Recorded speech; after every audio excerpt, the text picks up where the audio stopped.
ఏం చేసావు? ఏంటి? అదే నేను చెప్పింది ఏం చేసావు? అదే ఏం చెప్పావో చెప్పు. మన మధ్యలో ఉన్న అడ్డుని తీసేయమని చెప్పాను కదా. ఎవరితో అయినా మాట్లాడావా? మాట్లాడాను. ఒక గ్యాంగ్ దొరికింది, వీళ్ళు మాట్లాడాను. 5 లక్షల అడ్వాన్స్ కూడా ఇచ్చాను. ఎవరు వాళ్ళు? తెలిసిన వాళ్ళేనా? పని చేయగలరా? చూస్తుంటే చేయగలరని అనిపిస్తుంది. అయితే ఎప్పుడు చంపుతా అన్నారు మరి? ఎప్పుడైనా చంపొచ్చు. మరి మన గురించి బయటికి రావద్దని చెప్పావా? అలా ఏముండదు, ఆల్రెడీ మొత్తం చెప్పేశా.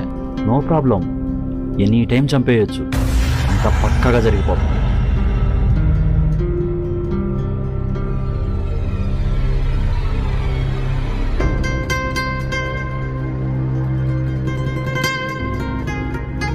ఇదిగో 5 లక్షలు.